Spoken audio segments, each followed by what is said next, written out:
귀한 찬양 감사드립니다.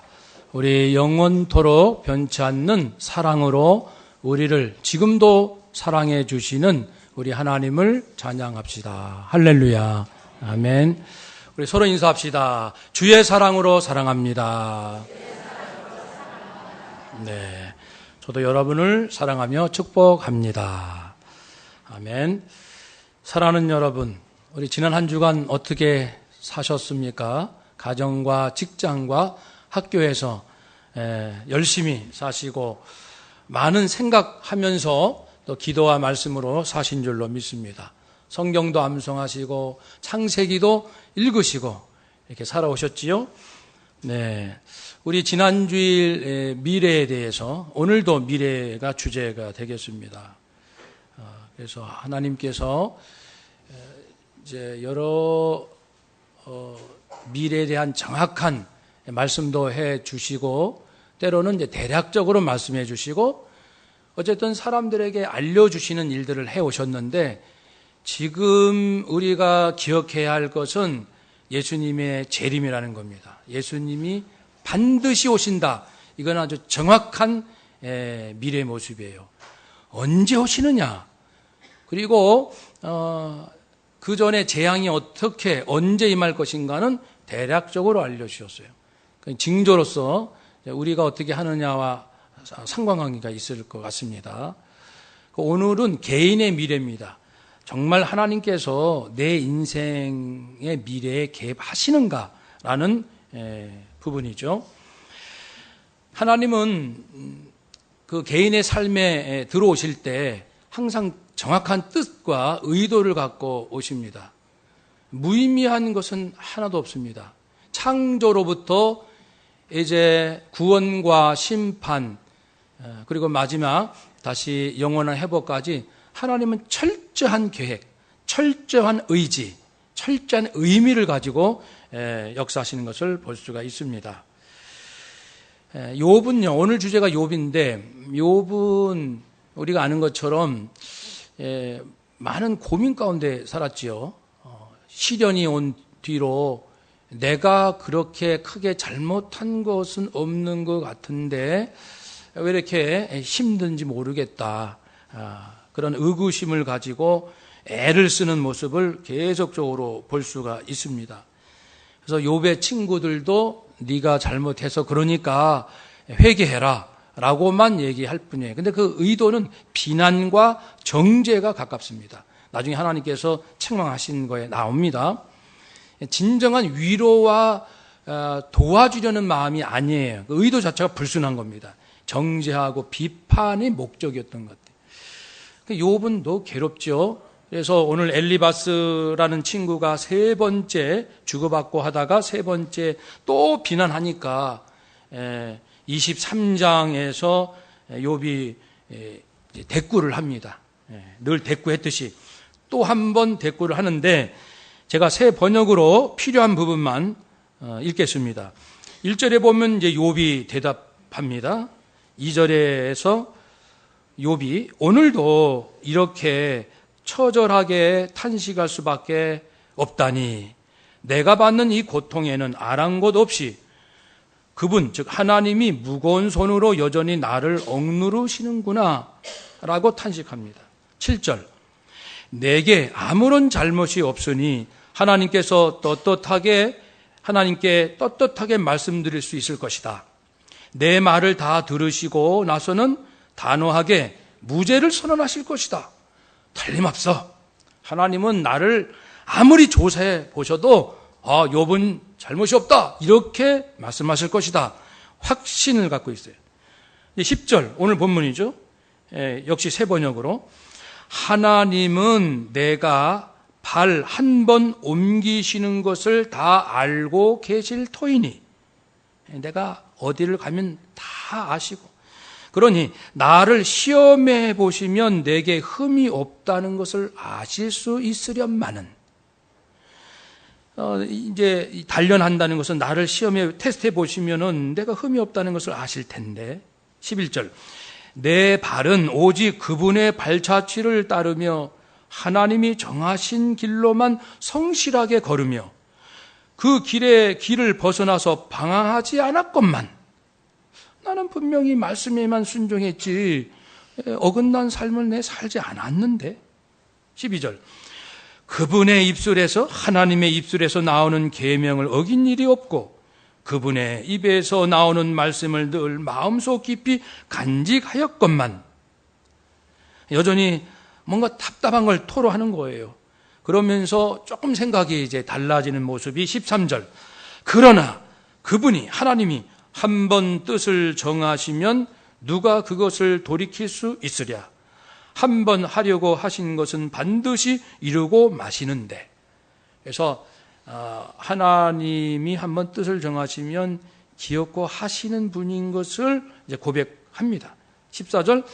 하나님이 가지고 계신 많은 계획들 가운데 나를 두고 세우신 계획이 있으면 반드시 이루고야 마시겠기에. 그래서 15절에 나는 그분 앞에 떨리는구나 고백합니다. 탄식도 하면서 애써 이제 하나님을 이해하려고 하고 자기가 너무 불안하니까 인생이 이걸 어떻게 좀 자기의 삶을, 마음을 지키려고 애를 쓰는 모습을 볼 수가 있습니다. 하나님은요, 그 욥에 대해서 시험하시겠다라는 처음부터 의도를 갖고 계셨어요. 그래서 시련을 허락하셨어요. 뭘 알고 싶으신 거예요, 하나님께서 욥에게? 그러니까 욥이 자기가 어떤 고난을 당했을 때 나는 그 이유를 알고 싶다. 이유를 꼭 알아야겠다. 그리고 그 이유가 내 생각에 맞을 경우는 내가 하나님 하시는 일에 수긍하고 따르겠다. 이렇게 대답할 욥이냐? 아니면 내게 이런 고난이 오는 데는 이유가 뭘까? 이유를 알 수가 없다. 그래, 이유 모를 수도 있지. 또 혹 내가 이유를 알았는데 알고 보니까 내 생각하고는 맞지 않아요. 나로서는 인정할 수 없어. 하나님께서 하신 그 행위에 대해서.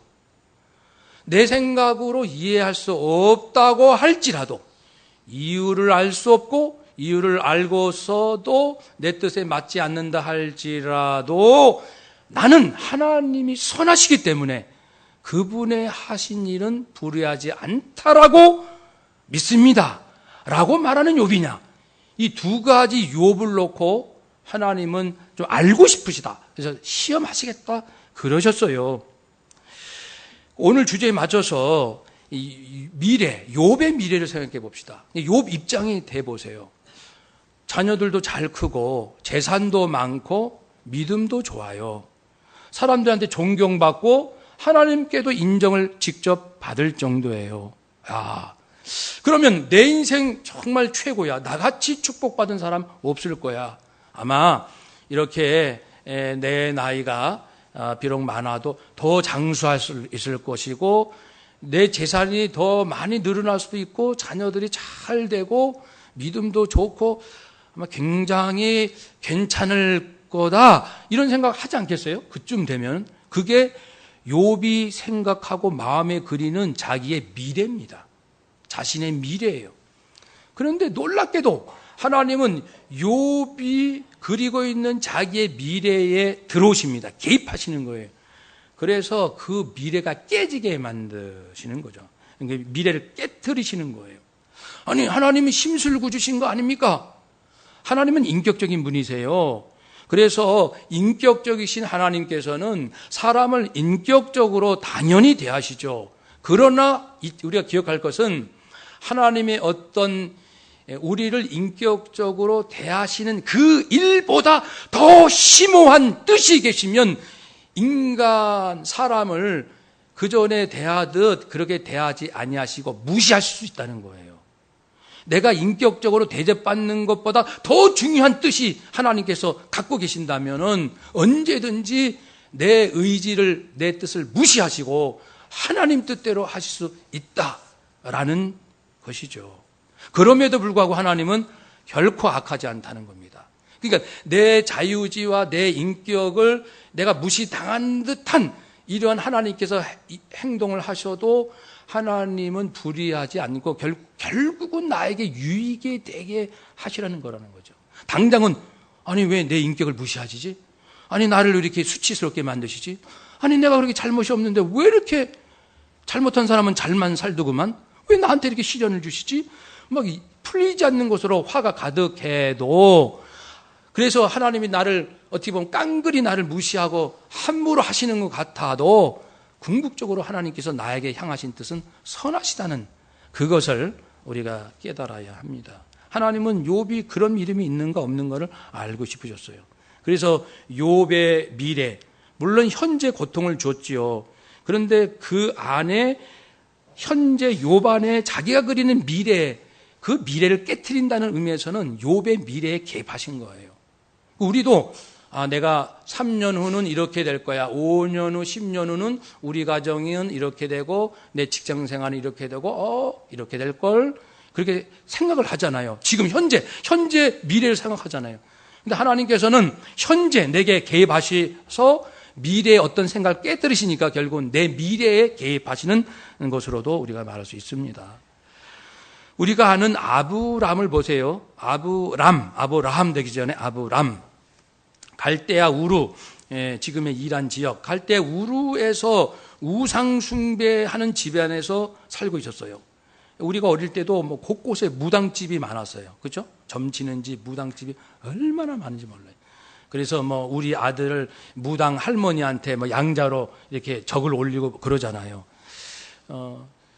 그런 수많은 그 이 우상 숭배자가 많은데 하필 하나님께서는 아브람이라는 사람을 주목하시고 그에게 다가오셔서 그의 인생에 개입을 하시는 거예요. 그도 생각했을 거예요. 내가 우리 아버지 집에서 이렇게 우상도 섬기고 자기들이 우상이라고 안 그러겠지만 우리 신을 섬기고 내가 우리 동네에서 우리 친척도 많고 잘 터도 닦아놓고 이게 무난하게 인생 살 수 있어. 내 인생에는 큰 어려움이 없을 거야 라고 생각하는 자기 미래가 있는 거예요. 그리고 내가 믿는 어떤 그 신이 내 인생 지켜줄 거야. 이러한 아브람 속에 있는 그 미래 속에 하나님이 들어오셔서 그의 생각을 깨뜨리시고 그 미래를 이제 지워버리시는 거죠. 왜 하나님이 이렇게 하십니까? 어떤 뜻이 있으셔서. 그래서 창세기 15장 7절에 아브람이 말씀하시기를 하나님께서 나는 이 땅, 이 가나안 땅을 내게 주어서 네가 이것을 차지하도록, 네 자손이 차지할 수 있도록 하려고 너를 갈대아인 내 우루에서 이끌어낸 여호와라. 그래서 너를 이끌어냈다. 수많은 우상 숭배자가 있었지만 왜 내가 너를 찝어서 너를 불렀겠느냐? 네가 가나안 땅을 차지할 뭐 능력이 있느냐, 명분이 있느냐, 자격이 있느냐? 너는 아무것도 없다. 똑같다 다른 우상 숭배자들과. 그러나 내가 네 인생에 개입해서 네가 생각하는 미래를 바꾸려고 내가 개입했지. 너는 이 땅 가나안 땅을 차지하게 될 거야. 너의 자손들이. 그래서 이런 면에서 아브라함의 미래 속에 하나님이 들어오셨습니다. 바로를 생각해 보세요. 바로 애굽의 왕 바로는요 지금 제국의 최고 통치권자입니다. 무소불위의 권력을 가지고 있습니다. 자기 말이면 사람 죽이기도 하고 살릴 수도 있습니다. 애굽의 그 비옥한 땅하며 엄청난 이 국가의 재산 자기 마음대로 할 수가 있는 그런 자입니다. 그가 가지고 있는 미래는 뭘까요? 자, 저기 이스라엘 저 노예들, 그 수많은 노예들 한 200만 명 넘으니까 요 녀석들을 계속 잘 달고 가지고 잘 다루어서 계속 노예로 부리고, 그리고 이제 우리 애굽이 더 왕성해지도록 내가 통치를 이렇게 해보겠다. 나의 이 권좌가 오래 갈 것이다. 이게 바로가 생각하는 자기 미래입니다. 그리고 타치 않는 사람이 없으니까. 그런데 하나님께서는 그 바로의 미래에 개입하십니다.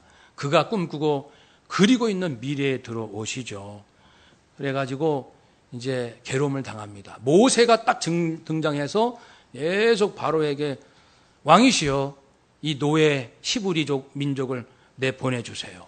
우리 하나님이 그렇게 하라고 말씀하셨습니다. 그러니까 이제 이 권력자가 순순히 들을 리가 없죠.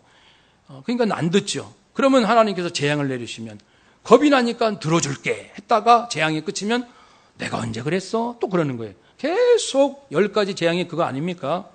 그 중에 우박 재앙이 있어요. 우박 재앙을 내리기 전에 출애굽기 9장 15절에서 하나님께서 말씀을 하십니다. 바로에게 경고의 말씀하십니다.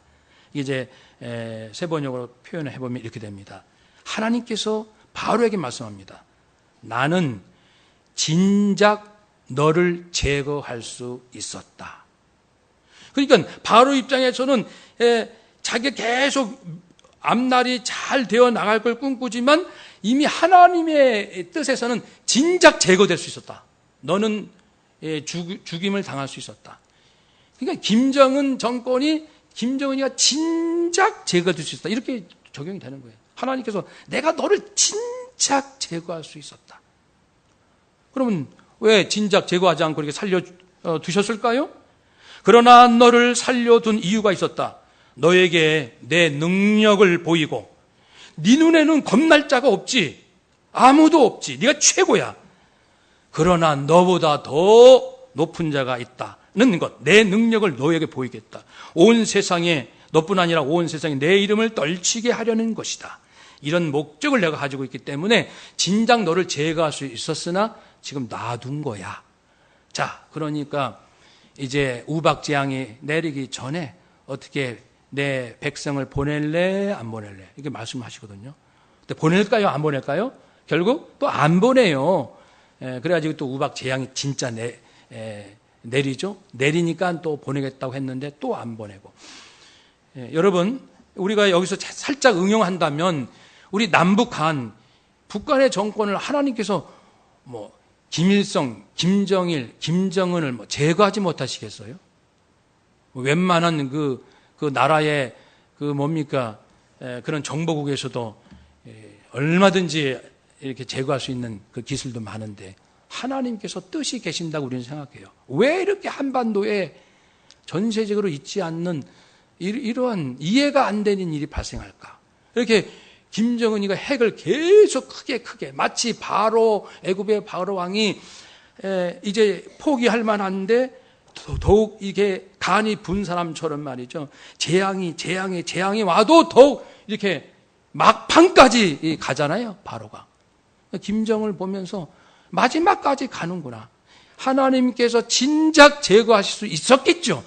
그러면 왜 이렇게 하나님께서 핵 위협이 계속 진행되도록 놔두셨을까? 그럼 우리는 힌트를 얻을 수 있는 것이 특별히 이 남북한 동북아 정세 한반도는 매우 중요한 하나님의 선교 차원에서의 의미가 있다고 우리는 생각합니다. 저기 있는 이스라엘과. 그래서 어느 누구도 손쓸 수 없는, 미국도 중국도 어떻게 북한을 요리할 수 없는, 아무도 김정은을 막을 수가 없어요. 바로 그 상황, 모두가 두 손 드는 그 상황에 하나님께서 전격적으로 김정은을 제거하시든지 아니면 북한 정권을 무너지게 하시든지 하실 거예요. 하나님의 방법. 그래서 우리가 자신의 현재 그 권력을 믿고 큰 소리치며 미래를 그리는 자, 하나님께서 언제든지 마음만 잡수시면 그의 미래를 바꾸신다는 것을 알 수 있고, 또 여호수아를 생각해 봅시다. 여호수아는 광야 시대 지나고 가나안 정복 시대의 지도자였습니다. 그래서 5년, 6년, 7년 동안 백성들과 가나안 땅에 들어가서 오합지졸의 백성이지만 전쟁에서 이겨서 대략적으로 전체를 차지하지 못했지만 대략적으로 약속의 땅을 차지했거든요. 근데 그 방법이 뭡니까? 무슨 수로 막강한 그 원주민들을 이길 수 있었나요? 사무엘상 17장 47절에서는 말씀합니다. 전쟁의 승패가 사람의 수에 많고 적음이나 병기, 무기의 우수함에 달려있는 것이 아니라, 한번 더 합시다. 전쟁은 오직 여호와의 손에 달려 있습니다. 아멘. 이것을 백성들이 체험한 겁니다. 그러니까 5년, 6년, 7년 가나안 정복 전쟁을 통해서 이스라엘 백성들이 무엇을 깨달았냐면은 전쟁은 하나님 손에 있다. 군사력이 있지 않다. 이거를 이제 삶으로 생생하게 느꼈거든요. 문제는 그렇게 해서 차지한 이후 여호수아가 죽고 나니까 백성들이 이제 변심하기 시작하는 거예요. 그럼 백성들의 또 미래는 뭐예요? 야, 우리 웬 떡이야? 우리 애굽에서 노예로 있었잖아. 그리고 광야에서 40년 동안 인간 같지 못한 삶을 척박하게 살다가, 야, 이제 드디어 이게 우리 땅인 거지? 우리 땅 맞는 거지? 우와, 우리가 차지했어. 우리가 마음대로 할 수 있는 거야. 농사를 짓고 곡식을 얻고 배불리 먹고 창고에 쌓아둘 수 있고 전혀 새로운 인생이 우리에게 펼쳐지는 거야.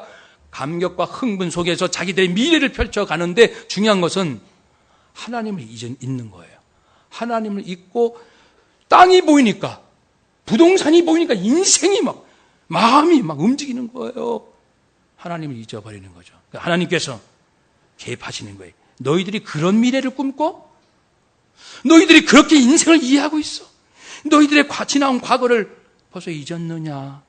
그래서 전쟁을 알지 못하는 후손들에게 내가 전쟁을 알게 해주겠다. 그래서 전쟁이 일어날 것을 말씀해 주십니다. 그렇게 해서 하나님이 아니고는 살 수 없다는 것을 다시 하나님에 대한 신앙으로 회복시켜 주리라라는 하나님 말씀이 나옵니다.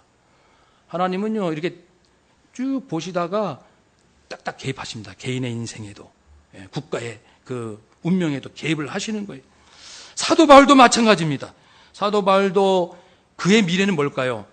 나는 공부도 많이 했고, 신학 공부도 많이 했고, 그리고 내가 그래도 우리 이 종교적인 그 큰 이 종파, 사실 우리 통합 측도 큰 교파 중에 하나지만 이 큰 교파 중에서도 내가 굉장히 열심히 믿는 자고 촉망받는 인물이지. 그러니까 뭐 세상에 깔아놓은 이 백이 많은 거예요. 그가 본 미래가 뭡니까? 내가 예수 믿는 자, 내가 철저히 응징하고 핍박함으로써 내가 우리 세계에서 가장 뛰어난 종교 지도자가 되고자 하는 꿈을 그리는 거예요. 거기에 혈안이 되었어요. 그래가지고 다메섹에 가가지고 거기에 있는 기독교인들을 핍박하려고 열심히 가다가 예수님을 만나서 밝은 빛을 보고 눈이 멀고 주님의 음성을 듣고 곧걸어지면서 예수님께서 말씀하시죠. 나는 너를 이방인의 사도로 세울 것이다. 말씀했습니다. 그러니까 사도 바울의 미래는 산산이 깨진 거예요. 자기가 그렸던 미래는 다 없어진 거예요. 전혀 알지 못한 미래가 들어오는 겁니다. 사랑하는 여러분, 그 당시에 교회를 핍박했던 사람이 많았어요. 유대교인들은 다 핍박했으니까요. 그러면 그 많은 유대인 중, 기독교를 핍박했던 수많은 유대인 중에 예수님은 사도 사울이란 청년을 딱 집어가지고 부르신 겁니다. 그의 인생에 개입을 하신 거죠. 우리가 당연시 여기거나 내가 원하는 미래대로 되지 않을 때가 있습니다. 그리고 지금까지 계속된 모습이 바뀌어 새로운 양상이 나타날 때도 있습니다. 그럴 때 바로 하나님이 내 인생에 개입하시는 하나의 징조로 봐야 됩니다. 이제 정리합니다. 이제 하나님께서는 일반적으로 신자든 비신자든 자신들이 하고 싶은 대로 내버려 두십니다. 하고 싶은 대로. 자유지라고 하죠. 그 대신 그 행위의 결과가 어떠할 것임을 하나님은 알고 계십니다. 그러니까 하나님이세요. 내가 하고 싶은 대로 막 하고 싶은 대로 살 수 있어요, 누구나. 그러나 그 결과는 하나님이 알고 계십니다. 특별한 경우에는 하나님께서는 신자나 비신자에게 그의 미래를 앞에서 예를 들었듯이 개입하십니다. 해서 그가 원하는 미래를 그대로 두지 아니하시고 방향을 전환시키십니다. 이때는 반드시 하나님의 뜻이 계시는데 하나님을 두려워할 줄 모르고 회개할 줄 모르고 계속 하나님을 끝까지 대적하는 사람이나 국가를 심판하시는 그러한 경우를 제외하고는 하나님께서 개입하시는 그 목적은 다 좋은 겁니다. 구원받지 못한 자가 구원받게 하신다거나 형식적이고 열정이 없는 신앙이 진실하고 간절한 믿음을 갖게 하신다든지 목회나 선교, 교회 봉사, 어려운 이웃을 돕는 일 등 어떤 사명을 주신다든지 마음은 원이로되 스스로는 절제가 되지 않아서 계속되고 있는 악한 습관을 그치게 하신다든지 지금의 상태가 대체로 훌륭한 신앙인이지만 더 깊고 깊은 영성의 깊이로 인도하신다든지 앞으로 닥칠 환난이나 위기에 대처할 수 있는 강인함을 길러주신다든지 그런 뜻을 가지시고 때로는 전격적으로 내 인생에 하나님 개입하십니다. 그러니까 우리가 우리 내 삶에 살다가 갑자기 큰 변화, 예기치 않았던 갑작스러운 변화, 충분히 당연히 이렇게 될 거야. 지금까지 내가 노력하고 내가 뿌린 데 바로는 결과가 90% 이상 이렇게 나오지 않겠어? 충분히 예상했던 결과가 나오지 않는 경우, 두렵게 여겨지는 일들, 내가 감당하기에 버거운 일들이 발생할 때 우리는 하나님 앞에 이전과는 다른 깊이 있는 마음으로 하나님 앞에 나아가야 합니다. 그래서 마치 사무엘상 3장에 나오는 것처럼 어린 사무엘이 성전에서 제사장 엘리랑 같이 있었잖아요. 할아버지 뻘 되는 분하고. 사무엘아, 저를 부르셨어요? 제사장한테. 아니야, 나 안 불렀어요. 또 자고 있는데, 사무엘아, 아니야, 나는 안 불렀어. 사무엘아, 나는 아하, 하나님이 너를 부르시는 것 같다. 그러니까 다시 너를 부르신다면 너는 이렇게 하나님께 대답해라. 한번 따라 합시다. 말씀하옵소서. 주의 종이 듣겠나이다. 다시 한번요. 말씀하옵소서. 주의 종이 듣겠나이다. 아멘. 그렇게 대답하라. 하나님께서 말씀하실 것이다. 그래서 네 번째 부르실 때는 그랬습니다. 여호와여, 말씀하옵소서. 제가 듣겠습니다. 할 때 그다음부터 이제 쭉 필요한 말씀을 해 주셨어요. 앞으로 어떤 일이 일어날 것을. 여러분, 그러니까 사무엘처럼 직접 이게 음성은 안 들릴지라도 또는 들을 때 안 들릴지라도 내 주변 상황에 급작한 아까 방금 말씀드린 이런 변화들이 올 때는 우리가 그냥 넘어가지 마시고 하나님 앞에 깊이 나가는, 그래서 내 미래를 나는 이렇게 할 거야, 몇 년 후 이렇게 될 거야, 이렇게, 그것도 좋지만 항상 하나님 앞에 내 미래를 열어놔야 돼요. 한번 더 합시다. 하나님 앞에 하나님을 신뢰하며 나의 미래를 열어놓읍시다. 아멘. 그러면 지난주일 말씀과 연결하면 이렇게 됩니다. 앞으로 지금 세상이 불안한데 하늘을 보면서 미래를 바라볼 때 첫째는 우리 예수님께서 다시 오실 날이 멀지 않다. 아니, 그리 멀지 않다. 언제일지 모르지만 정말 방심할 때는 이미 아니다 라고 긴장감을 가지고 전 세계에 임할 재림의 징조를 바라보는 것이 첫 번째요. 나의 미래를 생각할 때. 두 번째는 내가 이렇게 계획하고 열심히 살아가고 있지만 언제라도 하나님께서 내 인생의 미래에 개입하셔서 나를 하나님께서 원하신 대로 이끌어 가실 수 있다라고 생각을 항상 열어놔야 됩니다. 그리고서 나의 미래를 살필 때 들을 준비가 되어 있다는 겁니다. 주님의 재림의 징조를 바라보는 열려있는 영성, 그리고 언제라도 내 인생에 어떤 변화를 일으키실지 모르는 하나님의 음성을 들을 수 있는 마음의 준비, 늘 매일같이 그렇게 두 가지 깨어있는 영성으로 자기의 미래, 나의 미래, 나라의 미래, 한반도 동북아의 미래, 인류의 미래를 늘 묵상하는 가운데 그려나가셔야 되고, 내가 정말 그렇게 깨어있기를 원한다면 분명히 성령님께서는 각 사람에게 하나님의 뜻을 알려주시고 살 길을 알려주시고, 다들 불안하다 그러지만 오히려 나는 그 인생과 역사의 주인이신 하나님을 날마다 이렇게 만나기 때문에 더 확신에 차고 더 평안하고 더 여유를 가지고 더 웃어가면서 더 감사하고 사람을 축복할 수 있는 그런 정말 영적인 여유, 그런 마음을 가지고 살아갈 수 있기를 바라고 그리 되시기를 주의 이름으로 축복합니다. 아멘. 기도하겠습니다. 말씀을 기억하시면서 하나님 앞에 나의 미래를 열어놓게 하옵소서 기도하겠습니다. 할렐루야. 거룩하신 아버지 하나님,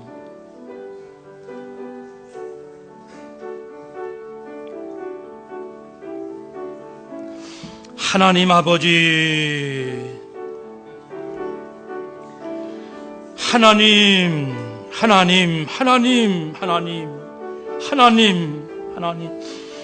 깨어있게 하옵소서.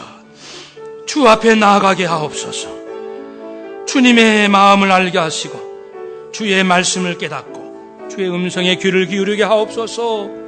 깨닫게 하옵소서. 깨달음을 주옵소서. 오 하나님 아버지, 주여 저희들에게 오셔서 선한 길로 인도하시고 생명의 길로 아버지의 나라로 인도하여 주시옵소서. 하나님 믿습니다. 사랑합니다. 아버지, 하나님, 대한민국 안에 최고 권력자인 대통령이나 하루 먹고 살기 힘들어하는 정말 열악한 백성들이나 모두 자기들의 앞날을 두려워하고 있습니다. 하나님, 정말 주의 재림의 때를 분별하며 그리고 내 미래에 언제든지 주님이 오실 때, 주의 뜻이 임할 때 아멘, 주님 순종하겠습니다, 사랑합니다 라고 주님의 인도를 따라갈 수 있는 마지막 때를 사는 깨어있는 백성들 되어지게 하여 주옵소서.